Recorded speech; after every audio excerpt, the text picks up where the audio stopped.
Pessoal, boa noite a todos. Peço então que tomem seus lugares aí, para nós darmos início então a essa audiência pública. Neste dia 14 de novembro de 2023, invocando a proteção de Deus, declaramos abertos os trabalhos da audiência pública para análise do projeto de lei PE 42/2023, dispõe sobre o uso de ocupação das margens dos rios e afluentes em áreas urbanas consolidadas, conforme o disposto da Lei Federal 12.651/2012 e da outras providências. Eu passo então a palavra ao requerente dessa audiência pública, do requerimento, o vereador Geraldo Baldissera, quem vai conduzir essa audiência pública no dia de hoje. Boa noite a todos e a todas. Cumprimento todos os vereadores que se façam presente, todas as entidades que aqui estão. Esta audiência pública será organizada da seguinte forma. Terá espaço de até 30 minutos para a exposição da proposta que trata o projeto PE 42/2023. Dispõe sobre o uso e ocupação das margens dos rios e influentes em áreas urbanas consolidadas, conforme disposto na Lei Federal 12.651/2012 e da outras providências. As pessoas que quiserem se manifestar deverão efetuar a prévia escrita em momento oportuno e terão até 30 minutos para efetuarem a pergunta e serão chamadas por ordem de inscrição, até esgotar o tempo disponibilizado.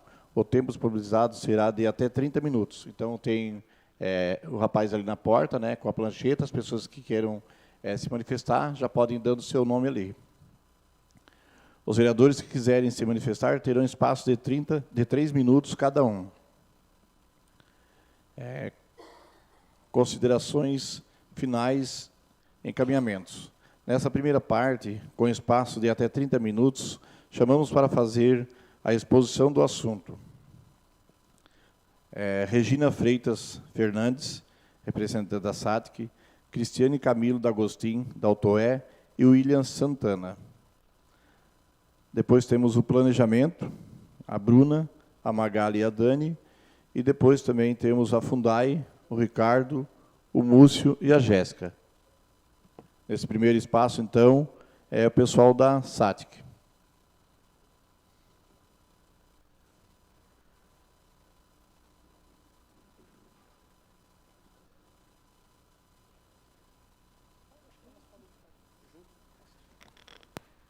Boa noite a todos. Me chamo William Santana, sou colaborador da SATIC faz 19 anos. Sou geógrafo de graduação, professor durante muito tempo, mestre em recursos naturais e doutor em ciências ambientais. Me sinto bastante à vontade para falar sobre esse trabalho, a qual tecnicamente ajudei a idealizar e executá-lo. Certo? Então, de antemão, cabe uma ressalva. Por que eu já estou indo rapidamente direto ao ponto e vou apresentar resultados? Por questão do tempo e otimização do nosso e do de vocês. Isso não deixa de fora os esclarecimentos que vocês poderão não entender aqui na apresentação, que façam as devidas perguntas, os seus questionamentos a posteriori, e tenham tempo para as perguntas, né? Então, o meu objetivo aqui é, sinteticamente, dizer para os senhores, para as senhoras, o contexto desse trabalho, porque eu vejo pessoas diferentes da realidade que participaram desse estudo. Muitos já viram e já entendem e sabem do que nós vamos estar falando, mas alguns de vocês é tema novo. Então, em respeito a todos, a gente tem que fazer um nivelamento aqui, por que estamos nesse local debatendo esse importante assunto, né? Na sequência, então, eu vou mostrar uns resultados também, e aí sim a gente vai abrir para as perguntas. Então, o assunto é o diagnóstico socioambiental. É importante mencionar que a gente fez esse trabalho. Esse trabalho, o ponto de partida para executar esse trabalho é uma lei federal, a 14.285, que saiu no final do ano de 2021, dezembro de 2021.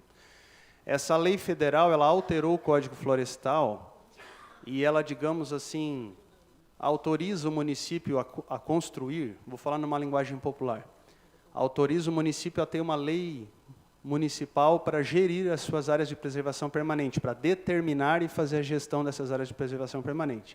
Então, deixa de ser a generalidade prevista no Código Florestal, que um rio, conforme a sua largura, quando eu falo um rio, um córrego, um ribeirão, depende dos conceitos, um curso d'água natural, conforme o seu calibre da calha ali, até 10 metros, o Código Florestal diz que tem que ser respeitado 30 metros para cada margem.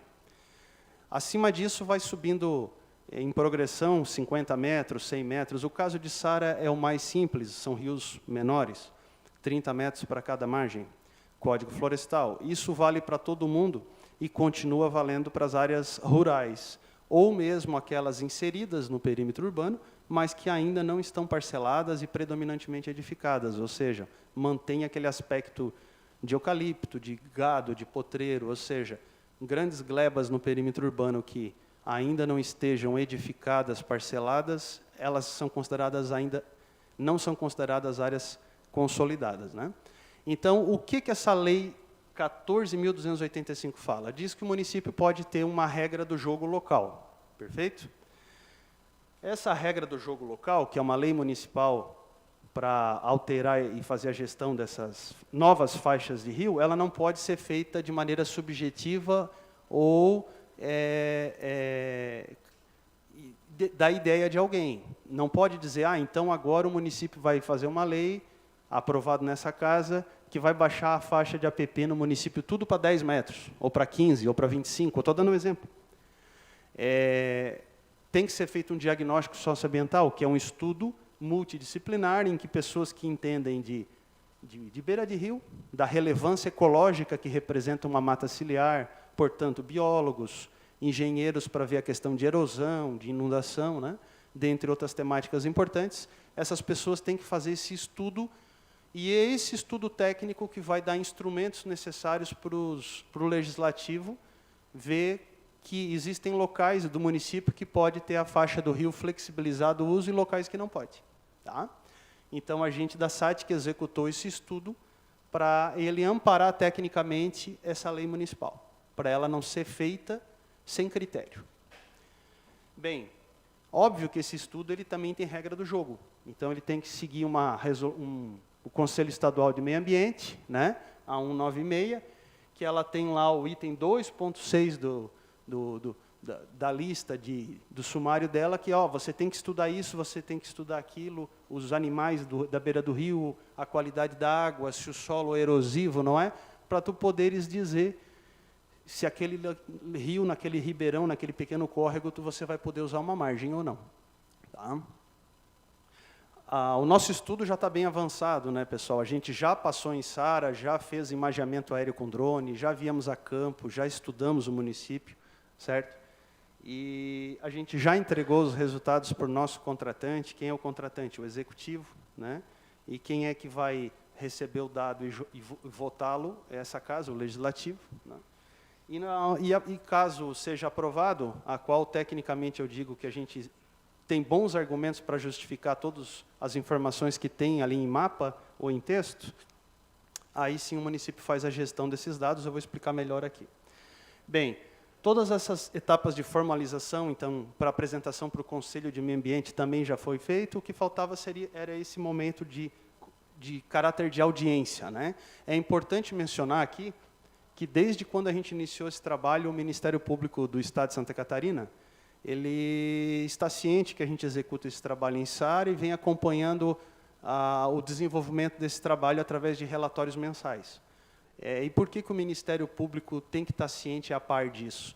Porque ele tem o poder de impugnar a lei municipal se ele discordar da qualidade técnica do estudo ou se for mudado a recomendação técnica que ali está presente. Nós temos exemplos de municípios que seguiram a regra do jogo e fizeram um trabalho técnico e que tem uma lei municipal e ela vigora e ela é ativa. E nós temos exemplos grandes de municípios grandes aqui em Santa Catarina que falaram assim, vamos baixar a faixa de proteção dos rios tudo para 5 metros ou 0 metro. E o Ministério Público Estadual pediu impugnação, dizendo que não tem caráter técnico que justifique baixar essa metragem do rio. Portanto, é muito relevante tu explicar por que tu baixa e aonde pode baixar. Tá? Bem, esse trabalho também não foi feito sozinho pela SATIC e sua equipe multidisciplinar. Ela contou com todos os técnicos da Prefeitura Municipal, do planejamento, o pessoal que entende da cidade, né, e do futuro da cidade, e também o pessoal do meio ambiente do município e da Defesa Civil. Afinal, os rios, os córregos, eles têm que ser protegidos das pessoas, né? Tem que ter a sua área de corredor ecológico, interesse ecológico, mas às vezes as pessoas também precisam estar um pouco longe do córrego para se proteger dele, né? Então, a Defesa Civil também fez parte do trabalho. Bem, o que é o diagnóstico socioambiental? Ele é um estudo multidisciplinar, né, que nós levantamos dados do meio físico, da biologia e das questões sociais nas margens do rio também, certo? E agora, talvez uma parte bem importante do trabalho que vocês vão poder questionar depois. Por que o meu bairro, por que a vila que eu moro, a rua, não foi incluída no estudo e lá talvez não foi flexibilizada a PP? Porque só pode estudar, só se qualifica para estar nesse estudo áreas que têm rios dentro da mancha urbana consolidada na data do estudo. Tudo que vem para frente do estudo, daqui adiante, vamos lotear uma área que até então tinha aspecto rural. A gente não pode agora diminuir a área de preservação daquele local para, no futuro, o Ministério Público entender que alguém estava se favorecendo dessa situação. Então, esse instrumento, esse mecanismo dessa lei federal 14.285, só existe para você flexibilizar a cidade em relação ao meio ambiente, mas aquela cidade que está ali há muito tempo, que está ali antes das leis ambientais, de algumas delas, que tem uma infraestrutura urbana muito grande, ou que tem um patrimônio público muito relevante, ou um adensamento populacional muito grande, fora de área de risco, que o interesse ecológico já foi suplantado há muito tempo. Então, por que não regularizar esse pessoal e dar segurança jurídica e fundiária para esse pessoal, né? Por outro lado, a gente não pode pegar uma área fora dessa área urbana consolidada e já tentar aplicar um método de diminuir as áreas de preservação, porque seria uma reserva de valor e não seria pelo bem e pelo que não é eu que estou dizendo, é o que está escrito na lei, tá bom? Bem, Içara tem uma mancha urbana que nós detalhamos, são essas areazinhas desenhadas em amarelo na TV. A gente detalhou isso, os técnicos do município puderam ver que existe um núcleo urbano grande e uns núcleos urbanos isolados, como na Esplanada, lá na Boa Vista, só para citar 2 exemplos, né? Dentro dessa mancha urbana, o município listou umas áreas de interesse, que seriam o que a gente mapeou em vermelho ali, a gente recebeu em vermelho. Vocês dão foco nessas áreas porque tem algum problema de alagamento, ou tem algum problema de ocupação irregular na margem do rio, né? Então, a gente deu uma ênfase nesses locais em vermelho, e dentro desses locais a gente pegou a base hidrográfica do município e partiu para campo. Tá? Bem, há um desenvolvimento metodológico nesse trabalho, que eu vou resumir em algumas frases, porque a gente ficaria algumas horas debatendo as etapas de feitio desse trabalho. Essas etapas já foram debatidas com os técnicos do município, não só deste, mas de Criciúma, de Orleans, Siderópolis, Nova Veneza, outros municípios a qual a gente já desenvolveu trabalhos similares, né? Mas o que a gente faz? Em resumo, para vocês entenderem, né? Eu sou geólogo, eu visito o campo, aquele trecho naquele bairro, eu estou olhando a barranca do rio. Esse solo tem risco de descer? Não. Se tem, como é que, no meu ponto de vista, eu vou indicar que ali diminua a APP, a área de preservação? Que fique como está, para não colocar ninguém numa situação de risco no futuro. Só que passa o arquiteto, ele não tem o olhar do geólogo. Às vezes, no olhar dele, ele pensa em equipamentos públicos, a questão urbanística. Ele chega, esse local pode acomodar uma rede ou uma estrada? Pode. Então, às vezes, para ele é favorável a ocupação urbana. E é nesse equilíbrio de opiniões, óbvio, tudo dentro de limiares bibliográficos, trabalhos citados, científicos, e dentro de uma álgebra de mapas, existe uma inteligência cartográfica nesse trabalho, em que, resumidamente, o capítulo 6 do trabalho que nós entregamos tem 40 páginas detalhando isso. Mas, resumidamente, a gente cruzou as opiniões dos técnicos, mas não no verbo aqui, porque aí quem grita mais ou fala mais faz valer o seu ponto de vista sobre o próximo. Esse trabalho não é subjetivo. Esse trabalho ele considera a opinião do arquiteto quantitativamente numa planilha. A do biólogo, a do engenheiro ambiental, a do geólogo, né, e de diversos outros profissionais que participaram do trabalho. E essas opiniões quantitativas são computadorizadas, digamos assim, modeladas em software, e esse software gera um mapa colorido ali, como se fosse um mapa de calor. O que significa isso? As zonas quentes, as áreas que ficam coloridas no município como área quente, significa que o local está muito degradado do ponto de vista biológico e natural. O local tem muita gente morando, está muito asfaltado, tem água, tem energia. Para que tu vai desconstruir a cidade naquele local? Para voltar a ser APP. Não vale a pena preservar em outros locais que ainda merecem essa atenção? Então, esse é o raciocínio final do trabalho. Já as zonas verdes são zonas que ainda não estão densamente ocupadas, são locais que permanece uma relevância biológica de vegetação, de animais. Então, vamos manter como está. O município precisa de áreas verdes, porque isso é bom não só para nós, mas para no futuro não sermos cobrados por isso, por erros agora, né? Então, a gente identificou ambas as situações no município. Só que, enquanto um colega enxerga verde e outro vermelho, outro já enxerga laranja. A gente não poderia apresentar resultado só no campo das cores, porque aí estaríamos sendo subjetivo de novo. Aí, a gente, na metodologia desse trabalho, a gente trabalha na cartografia com pixel, que é a menor unidade de representação do espaço. A gente trabalha tecnicamente com isso, sabe o que é isso. E a resolução dos mapas desse trabalho permitiu converter as cores numa linha. Então, a gente apresenta a área de preservação não só visualmente em cor, para dar uma visão geral, mas a gente apresenta a linha a partir do rio. Cada matrícula, cada imóvel vai poder ver. No meu imóvel, o ideal 16 metros. Mas por que 16? De onde vem esse número? É porque a soma das opiniões de todos os técnicos que passaram ali fez com que o teu terreno, pela topografia dele, o relevo, a relevância ecológica, o grau de ocupação urbana, não necessariamente tu precisa deixar 30 metros para garantir o equilíbrio entre a cidade e o meio ambiente. Talvez menos naquele ponto seria bom. Assim como tem lugares que não foram flexibilizados, né? Eu não tenho como resumir tanta informação técnica em tão pouco tempo, mas eu queria dizer para vocês que teve critério para tudo, tá? Então, teve gente aqui, técnico capacitado, avaliando no município rocha, se tem surgência de água, se é banhado, o tipo do solo, se é colapsível, se é um solo arenoso, vai afundar, que eu já ouvi, já li em livros antigos, não fazer a casa em cima da areia, mas depende do tipo da fundação. Então, teve engenheiro civil que contrapôs. Teve um balanço legal de opiniões para chegar à conclusão desse trabalho. E o biólogo analisou se tinha vegetação nativa ou se a vegetação exótica. Por exemplo, onde é nativo, vale a pena preservar mais do que onde a vegetação já é de fora, um eucalipto, por exemplo. E várias pessoas foram usando suas opiniões e foram cadastrando os pontos de visita. Os técnicos que passaram aqui, que foram mais de 10 pessoas, analisaram 36 temáticas diferentes, 36 mapas diferentes foram construídos aqui no município. Esses mapas, para serem construídos, precisaram de 1.600 pontos de visita. Lembrando que são 1.600 pontos de visita nos córregos só em área urbana consolidada, antes da visita de campo. 17 quilômetros linear de rio foram visitados nesses diferentes bairros, tá?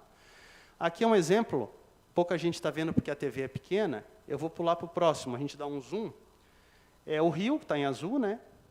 E aqui eu acho que é o bairro, saindo daqui do trilho do outro lado, Tereza Cristina, nessa região. Né?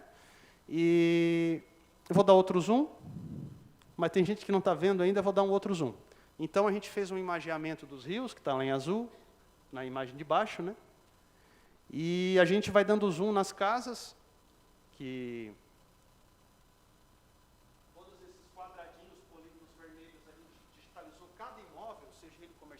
residencial, industrial, que estão próximo aos rios, e a gente consegue quantificar a área construída do município dentro de APP de acordo com o Código Florestal. A gente, para vir estudar, botou, todo mundo está do 30 metros, está no Código Florestal, e dentro desse 30, tem quantas edificações? Então, a gente começou a cadastrar isso aí. E aí tem o Zoom, então, isso é um produto que o município recebeu já, essas imagens atualizadas. A gente viu todas as situações, tá? Rio dragado, sem vegetação na margem, vem aberto, vira tubulado. Está tubulado, deixa de ser um curso d'água natural? Não, né? Se tu quer descaracterizar um curso d'água natural, não é tubulando ele que tu vai dizer que ele é uma rede de esgoto. Ele continua sendo rio, mesmo que tu coloque esgoto nele. Aqui, no caso, existem rios que desempenham a função de curso d'água natural, porque pega uma água que vem de cima, né, de montante, ele junta o esgoto e, às vezes, junta a água da chuva, 3 em 1. Mas ele não deixa de ser um curso d'água, né, natural. O certo era não estar despejando algo nele, né? Então, tem um curso d'água que foi represado para fins individuais, né? A pessoa que criou uma pequena barragem. Tem infraestrutura pública construída dentro da área de preservação de acordo com o Código Florestal. Não quer dizer que estejam essas pessoas irregulares. Às vezes estão no parcelamento correto, matrícula tudo certinho, foram autorizadas em algum momento, mas se seguir o Código Florestal ao pé da lei, muito do município está em área de preservação permanente. Então, tem rio camuflado embaixo de casa, tem rio que tem aspecto ruralizado no meio de bairro, em área urbana. Aí tem entulho em rio, aterro em rio, rio que já tem obra visando a aceleração e o disciplinamento do gradiente para a água sair mais rápido, não inundar as casas, né? Obra hidráulica, obras acontecendo, erosão, desabamento para dentro do rio. E aí, a gente, vendo tudo isso em campo, o engenheiro tem uma opinião, o arquiteto tem outra, o biólogo tem outra, o geógrafo tem outra, o pessoal da área humana tem outra, né? Então, o que a gente fez? Transformou o que é subjetividade em algo quantitativo. Como é que você vai cruzar mapa a partir de opiniões técnicas, né? Você tem que planilhar as opiniões dentro de uma escala comum. Aí envolve estatística. E dentro dessa escala comum, você faz com que a opinião de um técnico não sobreponha a opinião do outro por interesses individuais, ou interesses escusos, né? Então, tem que ser uma opinião estritamente técnica e isenta. E aí, cada técnico, quando emite a sua opinião em campo, baseada nos seus livros, nos seus conhecimentos, ele não sabe como vai ficar o mapa final, porque ele não cruzou o mapa dele com os dos outros todos, né? E aí, quando junta, às vezes a visão de um é vencida pela visão de 3 ou 4, certo? E é isso que dá um equilíbrio. Quando a opinião de todos os técnicos disse que aquele lugar tem muito bicho, tem muito mato nativo, tem potencial para erodir ou cair, desbarrancar o rio. O rio já subiu lá, o alaga, ou inunda, ou tem um histórico de inundação. Tudo isso são exemplos de opiniões que fizeram que o mapa naquele local mostrasse que tem que manter a área de preservação.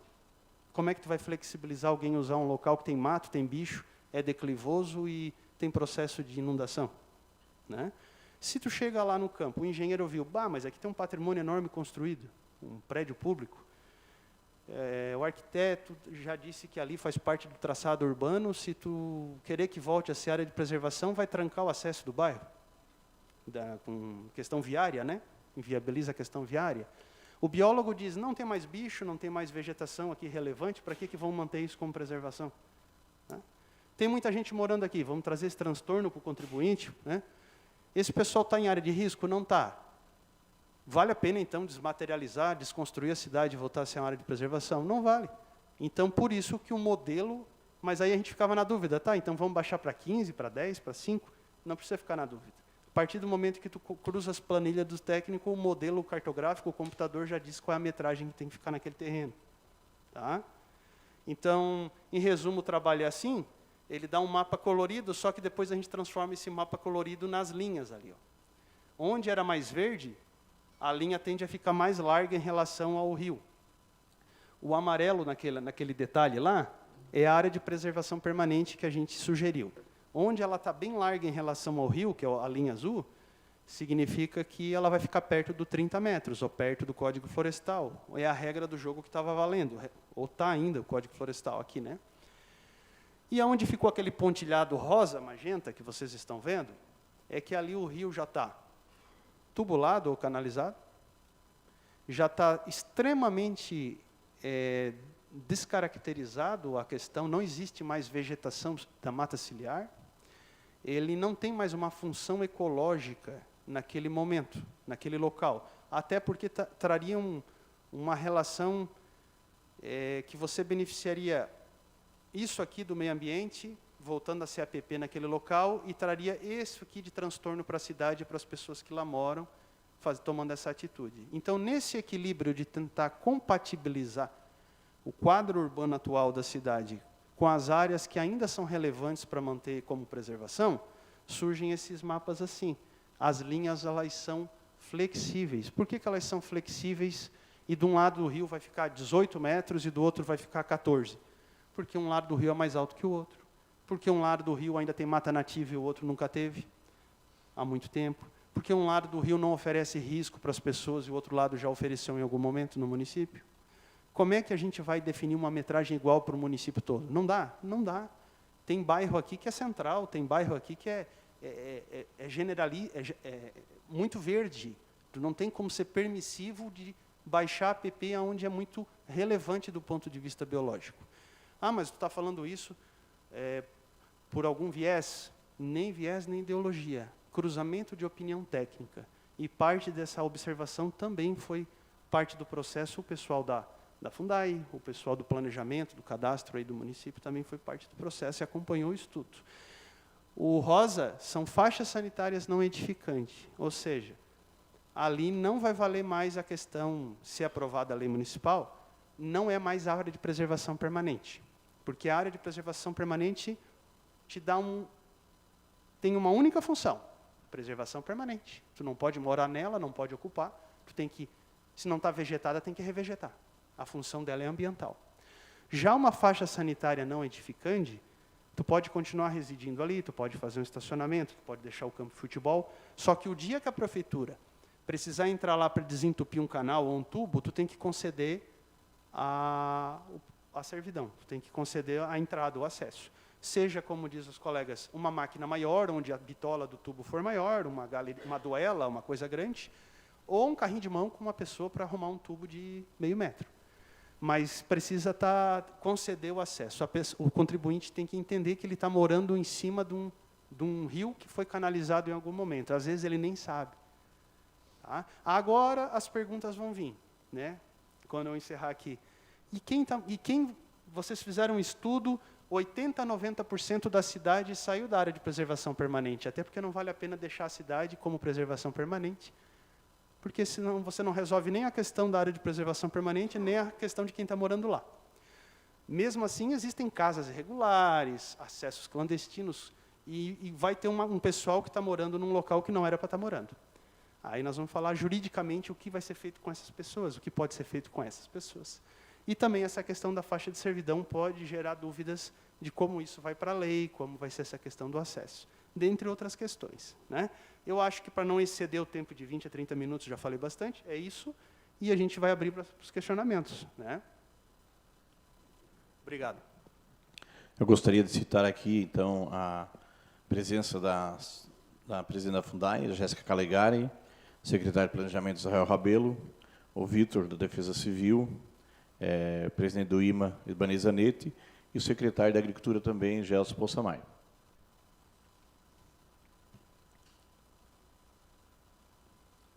Agora são os questionamentos. Tem ali?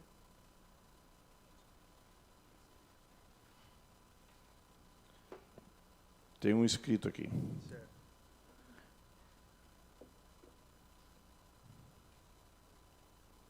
Pode se dirigir quem escreveu.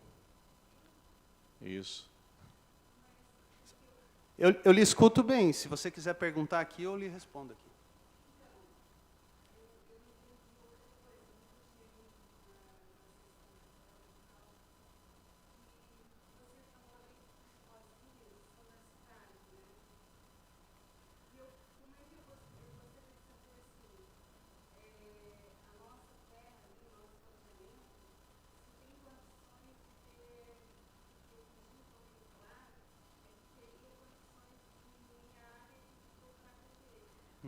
Então, do bairro, talvez eu sei lhe responder. É aqui do ladinho. Sim. Posso responder assim. Bom, primeiro, seja muito bem-vinda. Eu acho que eu primeira vez que eu estou aqui, mas eu vou estar acolhendo a senhora. É muito legal saber que o... Obrigado. Tá bom. Assim, vamos tentar responder, que você fez, na verdade, 2 ou 3 perguntas, e aí eu já respondo a dos colegas também.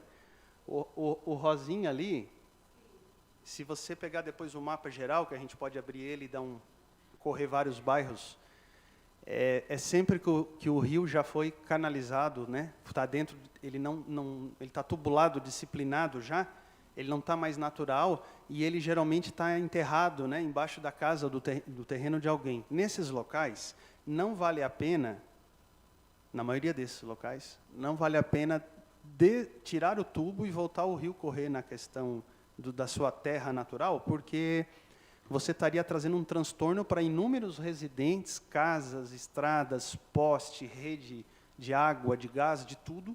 Você ia estar quebrando a cidade para o rio voltar a ser natural. O seu ganho ambiental seria menor do que o seu gasto de energia e o seu gasto financeiro. Então, gaste essa energia e gaste esse dinheiro público preservando locais que estão aí carecendo que sejam preservados. Então, esse é um raciocínio básico, botar dinheiro bom em coisa boa, não dinheiro bom numa coisa que não tem conserto. Pelo menos, neste momento, com essa tecnologia, tendo outras áreas mais interessantes para recuperar. O amarelo também são rios que atravessam áreas urbanas consolidadas ou imediatas, né, áreas próximas, só que os rios ainda guardam o seu leito natural, tem terra nas laterais e no fundo. Então, mas tem lugares que são mais altos, bem drenado, e então aquele amarelo vai ficar uma faixa de preservação mais estreita. Já os locais que inundam, locais que ainda são muito vegetados, essa faixa de preservação vai ficar muito parecida com o que é hoje, o Código Florestal. Ou seja, houve uma racionalização técnica da realidade. Tá? Sobre o seu loteamento, aí eu vou lhe fazer uma pergunta. Ele já está dividido em quadras e lotes predominantemente edificados? Está com cheio de casas lá?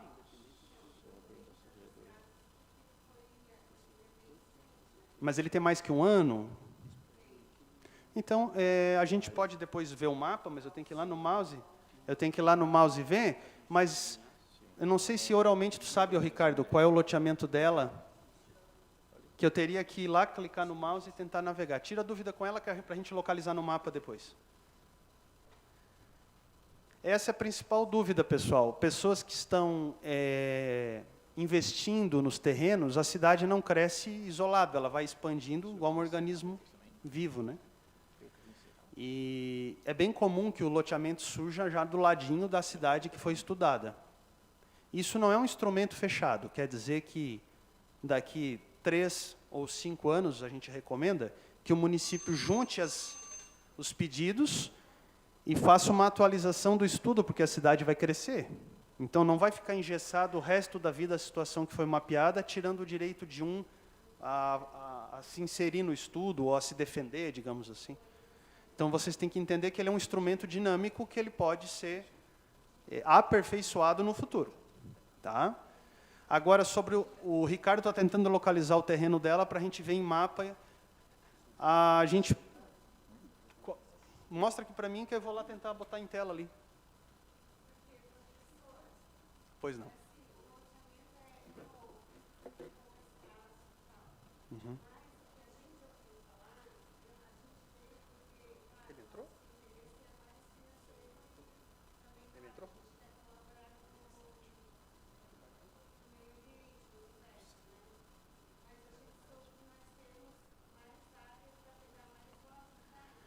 Isso aconteceu aqui, a gente viu, o terreno da senhora, ele é uma gleba de terra que está circundada por tudo urbano de todos os lados, ele foi estudado e diminuiu a área de preservação necessária no seu terreno. Se o arquiteto ou engenheiro que aprovou para a senhora o loteamento, ele vai poder readequar o anteprojeto urbanístico e se caber mais lotes ali, tudo bem, não vai estar cometendo crime nenhum, depois da lei municipal aprovada. Se os vereadores entenderem que isso é um serviço ao município, como eu disse, mas atendeu só 80% a 90% das pessoas ficaram satisfeitas com o estudo, vamos enxergar 80%, 90% do copo cheio. E os que não ficaram satisfeitos? É o que, infelizmente, ou felizmente, não tem critério técnico para enquadrá-los no estudo, não tem como mesmo. Não cumprem algum requisito legal de alguma resolução, de alguma lei. Mas então o terreno da senhora foi estudado. Aí a senhora quer saber, tá, quantos metros eu tenho que deixar? Agora eu quero saber para ir para a prática. Primeiro passo, se os vereadores acharem que o estudo está tecnicamente embasado, é benéfico ao município, e assim a gente espera que seja aprovado, os arquivos abertos, que é o quê? A linha que nós calculamos, ela já está na mão do planejamento da prefeitura. No dia seguinte, o planejamento já começa a emissão de alvarás ou de consultas prévias, fazer as consultas para os cidadãos.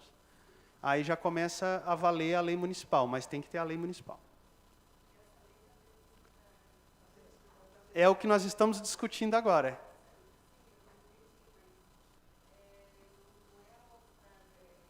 Não, isso vai... Vereadores.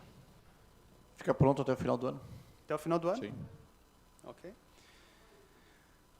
Nós estamos aqui à disposição e é bem comum que às vezes a gente saia, se despeça e surja alguma outra dúvida a posteriori. A gente também pode receber alguma dúvida por parte do pessoal da Fundai, da prefeitura aqui. Tá bom? Mas tem mais uma pergunta então. Só um minutinho. Se dirige até aqui, dá o nome e sobrenome, porque tem que ficar gravado. Ah, tá bom. Claro. Pode vir. Vem, Evelyn, vem.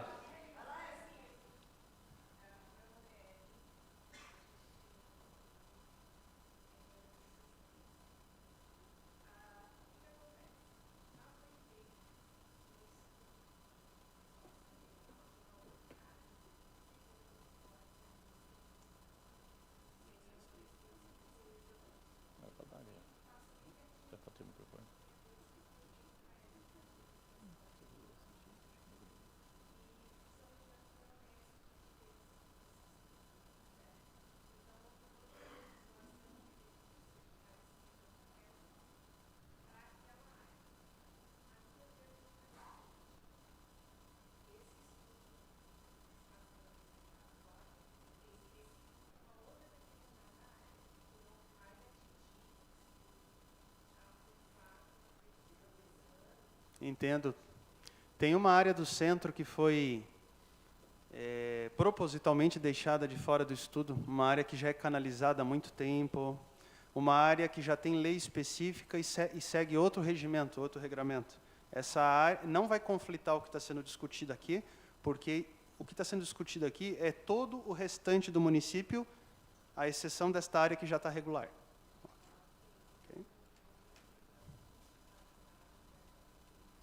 Não vai haver uma duplicidade de informações divergentes. Aquela área não é contestada nesse estudo, ela não faz parte desse estudo. Ela já é dada como resolvida, já tem lei. Okay.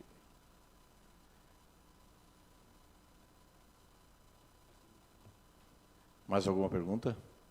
Lembrando que todo esse projeto, mapa, está tudo no site da Câmara. É só acessar ali e vai ter tudo ali já para que a pessoa possa fazer a leitura. Os vereadores que quiserem falar também, o espaço está aberto, quem quiser se pronunciar.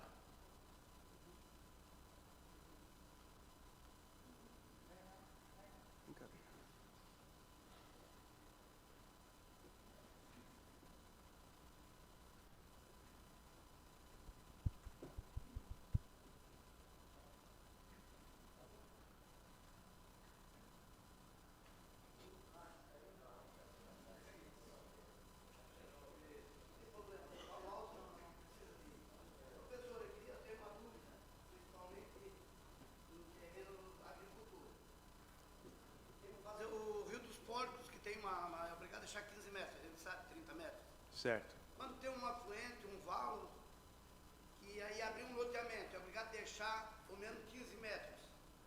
Um valo, ou 30 metros. Não tem como canalizar esses valos? Certo. O seu nome é? Pedro Massuquete. O senhor Pedro, assim, então, o Rio dos Porcos, ele está no nosso estudo, foi estudado só as partes dele que hoje em dia estão em área urbana. Então, a gente já estudou e, às vezes não vai ser mais o 30, pode cair para 15, aí depende, tem que olhar lote a lote. Né? Esses valos aí que a gente chama são cursos d'água naturais. Outrora, alguns foram retificados, né? Foram disciplinados com uma máquina e tal, o seu trajeto, a sua geometria. Mas eles não deixam de ter a vazão de uma água natural, eles continuam tendo a questão de ser respeitada a área de preservação deles. Está na lei, no Código Florestal, que, primeiro que para a área rural vai continuar valendo, sempre valeu o Código Florestal, né? Mas tudo que tem menos que 10 metros de largura, de uma margem a outra, são 30 metros.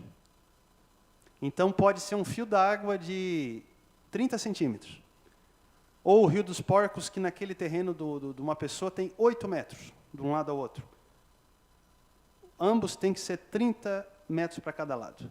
O lado bom do Código Florestal brasileiro, que já foi reeditado e tal, na sua última versão de 2012, é que ele dá regra para o jogo, para o território nacional, de se preservar várias coisas, né? Nascentes, a área da borda dos rios. Contudo, ele é uma regra geral para o país inteiro. E esse país ele tem diferentes naturezas de relevo, de vegetação, climática, inclusive. Então, se o município continua na regra de hoje, que é só o Código Florestal, é 30 metros para o rio maior, como o Rio dos Porcos, e 30 metros para o riachinho que deságua no Rio dos Porcos. Se a gente estuda uma área, eu estou falando aí o riachinho e o Rio dos Porcos em área urbana, né? Se a gente estuda eles podem diminuir 1 para 10 metros, 1 para 15, 1 para 30, se cumprir os requisitos que a gente mencionou aqui, que não oferte risco e que mantenha o interesse ecológico. Então, todo e qualquer rio, todo e qualquer córrego, até 10 metros de largura, a lei diz que são 30 metros. Vou passar a palavra aqui para a doutora Cristine, que é a nossa assessora jurídica do trabalho, que ela vai poder explicar, complementar a sua resposta. Tá bom? Só fazer uma complementação para te auxiliar, tá? Realmente, o objeto desse nosso estudo é a área urbana, né? Tu já percebeu isso, que a gente só vai fazer alteração, o diagnóstico só vai mexer em área urbana. Mas o teu questionamento de área rural, tá? A gente tem essa resposta, que em regra é o 30 metros, mas vai ter que olhar a área específica, porque lá no Código Florestal, nessa mesma lei que o William está falando, tem um monte de regrinha específica para a área rural. Se a tua área já era consolidada lá em 2018, se tem plantação, se quantos módulos fiscais são essa área, se é uma área grande, se é uma área pequena. Então, dependendo do caso, a área rural também vai ter regra própria. Tá? A regra geral é o 30 metros, mas a área rural pode ter algumas exceções também. Só que a área rural nunca vai ser estudada aqui para alterar a APP. A alteração de APP é só para a área urbana consolidada. Tá? E dá para canalizar também, só que daí quem vai responder para ti se dá para canalizar ou não em algum caso é o órgão ambiental. Aí tu vai ter que ir lá na Fundai ou no IMA para fazer um questionamento e ver se eu posso ou não canalizar o curso d'água. Tá? Não é que nunca mais vai poder canalizar, né? Existem situações que ainda é possível canalizar, mas aí a lei que vai dizer como é que isso vai ser feito, o que a gente também não está discutindo aqui.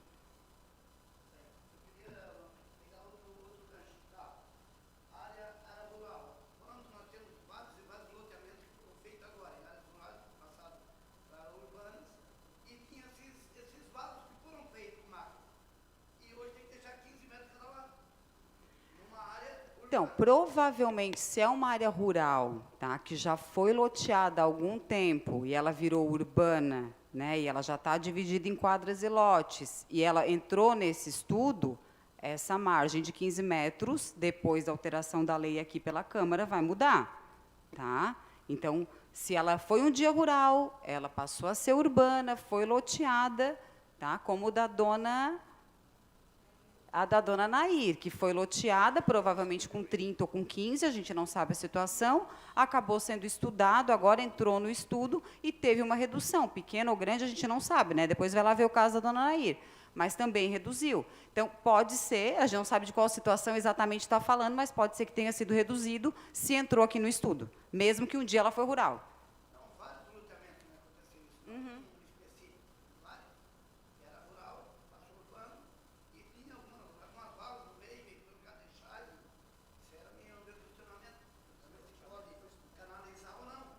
Se hoje já é um loteamento, aqui, segundo o William, provavelmente entrou no estudo e vai reduzir essa metragem, tá?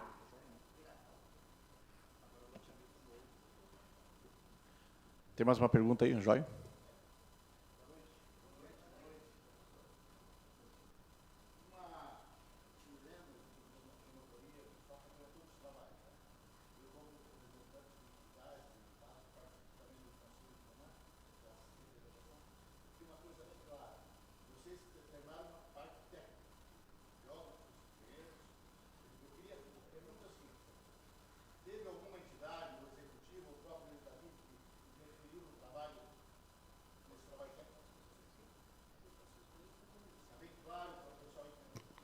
Interferiu do ponto...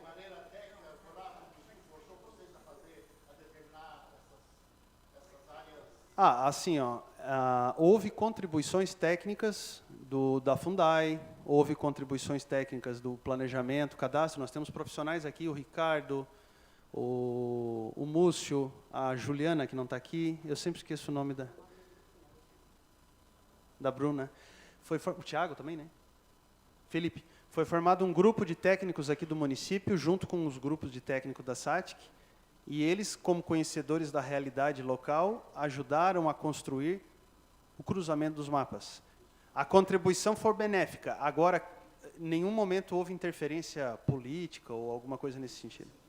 Nesse sentido que tu queres falar? Não, foi um trabalho totalmente isento, a gente se sentiu extremamente à vontade para colocar a técnica 100%.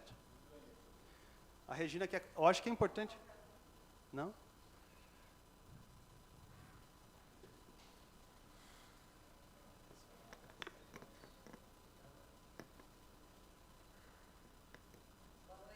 Boa noite. Meu nome é Silvia, sou vereadora, mais conhecida como Marreco, na Parlamento, na UFS.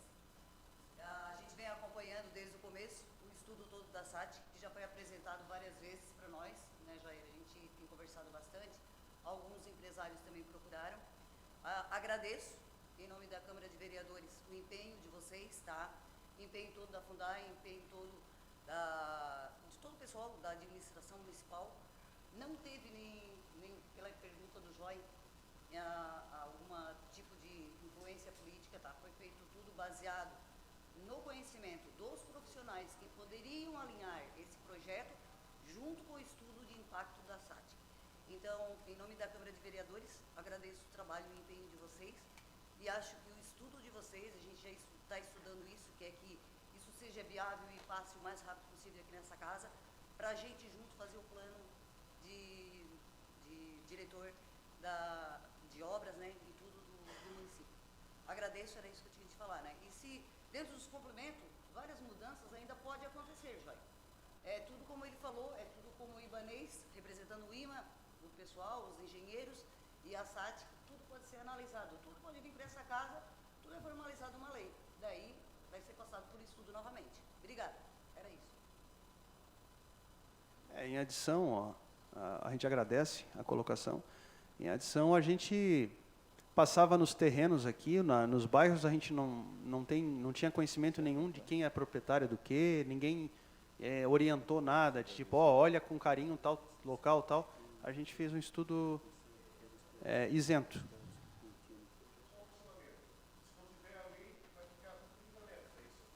Permanece. Perfeito. Boa noite.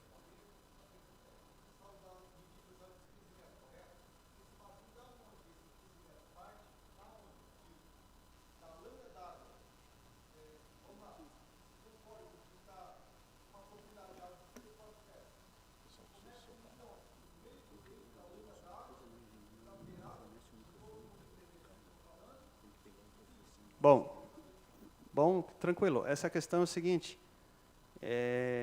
existem dois critérios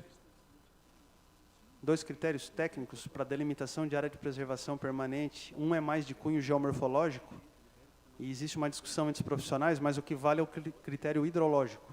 Nunca conta do meio do rio, porque, vamos dizer, o rio tem 10 de largura, ou 9. Se você contar do meio do rio, o APP não vai ficar 30 metros para um lado nem para o outro, né? Você está descontando a própria lâmina da água, então não, tu conta das margens. Então, a partir de cada margem que você conta. Pessoal, só um momentinho, desculpa interromper. Eu vou pedir que eles peguem o microfone lá, porque como é uma audiência pública, tem que ser identificado as perguntas, o nome de quem fez a pergunta, certo? Só para nos deixar organizado, beleza? Agora vai ficar o microfone disponível para vocês, quem quiser fazer pergunta, tá? Como é pouca gente nessa audiência, a gente vai estar liberando o microfone para quem quiser falar. Daí. Só que eu peço que se identifique daí, por favor. Obrigado, então. Eu acho que assim fica melhor para todos, né? Deixa lá. Então, vamos. Meu nome é Valmir. Que eu já fiz em parte, já foi respondida, mas aí entendi perfeitamente, né? Bom, mas então seria, vamos lá. Quando há um declive de mais ou menos 3 metros, a lâmina d'água lá embaixo é 3 metros, certo? Só que em cima fica um desvio de 45 graus. Começa a ser a medição lá do início da beirada da lâmina d'água e não conta a parte que já está com declive, por exemplo? A gente se deparou com isso, tá? Porque a lei fala em leito regular. Então, é isso que o William vai explicar. Daí vai para a parte técnica para entender o que é esse leito regular. A gente já teve que discutir isso no caso de um município, né? Porque o rio, se a gente pega, por exemplo, um município como Orleans, que é na costa da Serra, há pouco tempo estava, ou pega Rio do Sul, né? Que todo mundo sabe que encheu a cidade inteira, a cidade toda era o leito do rio, né? Há 30 dias atrás. Então, o William vai explicar como é que faz esse... Então, existe na lei o critério claro de que é 90% a 95% da onde o rio se encontra.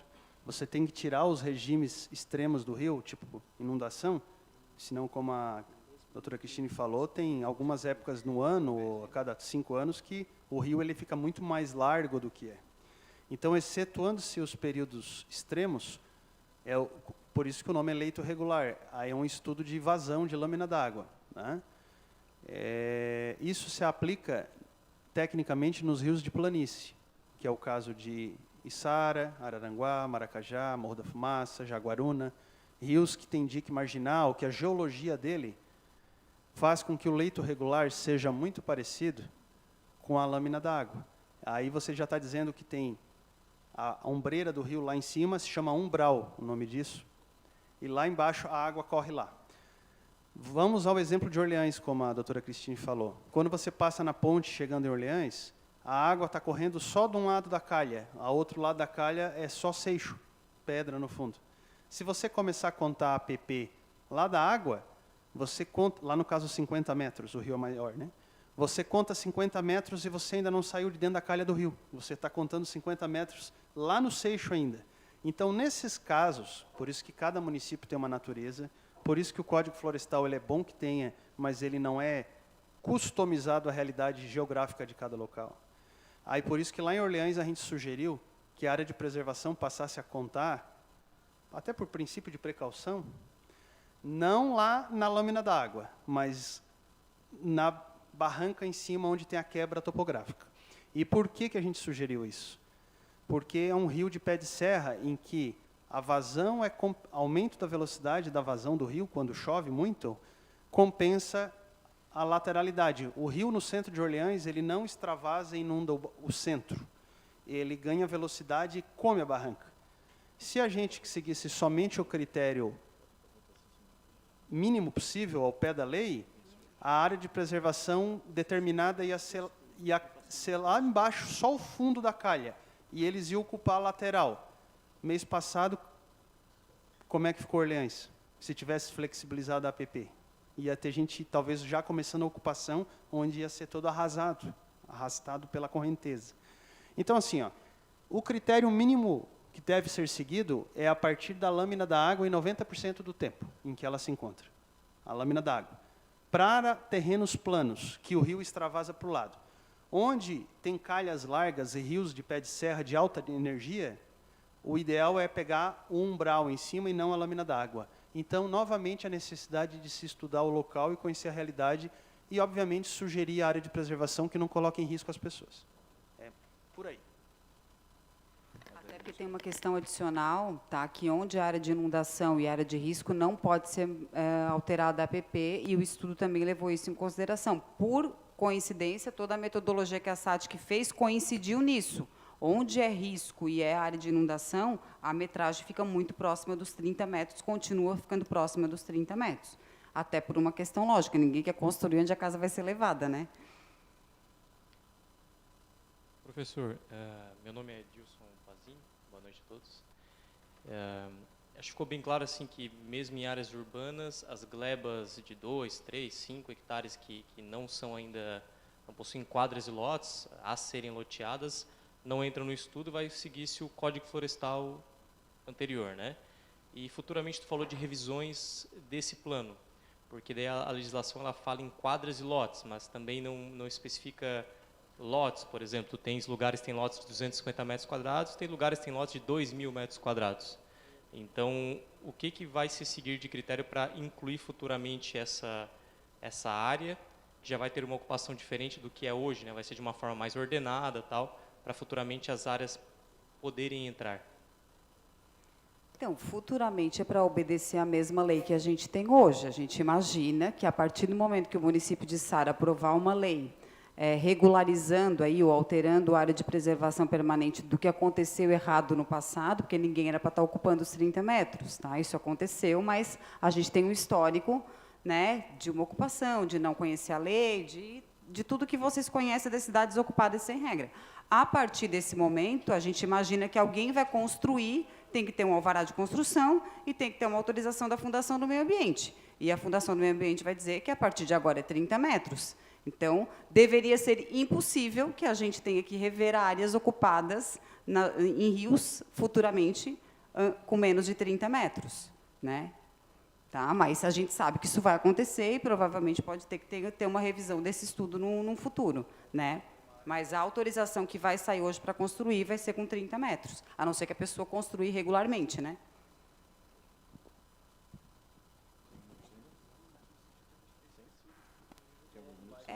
O que o William está colocando aqui, que é importante também, é que, nesse primeiro momento, pessoal, como foi aplicado dinheiro público para fazer o estudo, né, talvez o município optou por estudar uma etapa mais urgente do município para fazer uma alteração agora. Então, de repente, o município pode fazer mais uma revisão o ano que vem e incluir outras áreas que também já estão ocupadas até agora, né?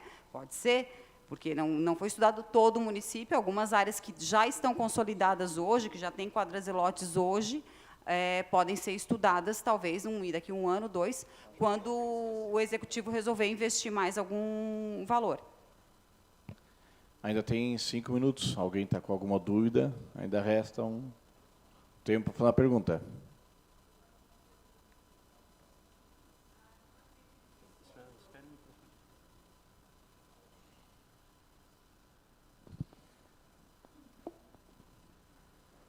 Eu acredito que o estudo deve ter contemplado algumas situações onde já tem residência praticamente muito próximo do rio, ok?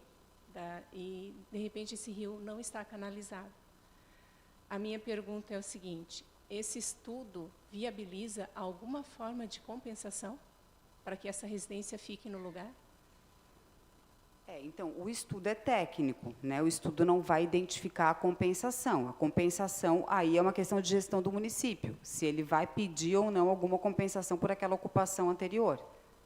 Né? No estudo não sai, tem que compensar ou não tem que compensar. O que o estudo faz é, como está ali, e sugerir uma metragem diferente, de acordo com como o William explicou com a questão técnica.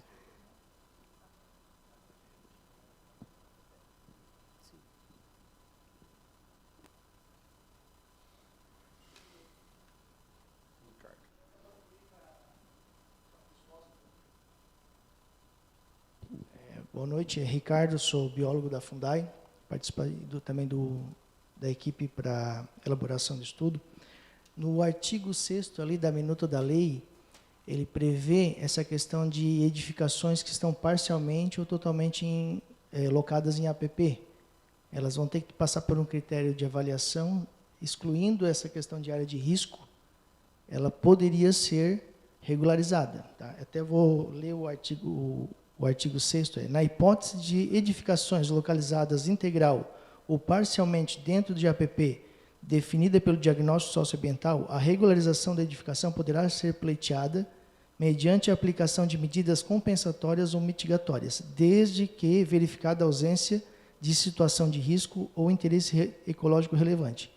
Observado o seguinte: primeiro, manifestação favorável da Fundai, da Defesa Civil e da Comissão de Parcelamento do Solo Urbano, ratificada pelo Conselho Municipal do Meio Ambiente de Içara. As edificações construídas após a realização do levantamento do diagnóstico socioambiental não serão passíveis de regularização por meio dessa lei. Ou seja, as edificações já existentes na data corte de levantamento poderão ser regularizadas desde que passe pelo crivo desses órgãos e ratificada pelo Conselho Municipal do Meio Ambiente e não esteja em área de risco ou interesse ecológico. Então, vai ser avaliado caso a caso.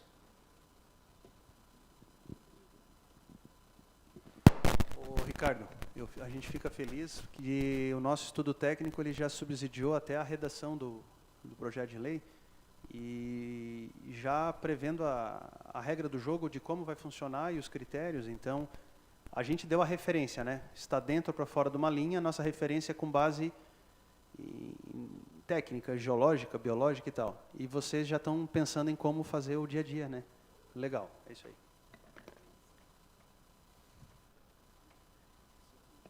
Mais alguma pergunta? Então, acho que o objetivo foi alcançado, né, com essa audiência pública. Gostaria de agradecer aqui, em nome do professor William, todos os técnicos da SATIC, né, que estiveram aqui nessa audiência pública, né, estiveram presentes, tiraram as dúvidas, e todas as pessoas que participaram de uma forma ou de outra. O nosso muito obrigado, e damos, então, por encerrada essa audiência pública. Obrigado a todos.